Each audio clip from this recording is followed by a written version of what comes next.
nang mapasakin ng iyong damdamin at makapiling ang isang tulad mo.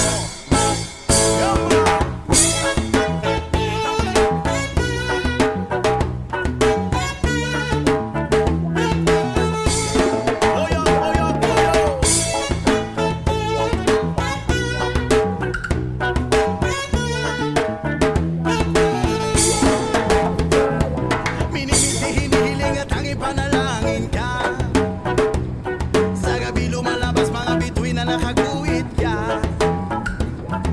Ilang linggo na rin ako nakanganga at ulala. Lagi napapanggap sa bisig ko na nakaya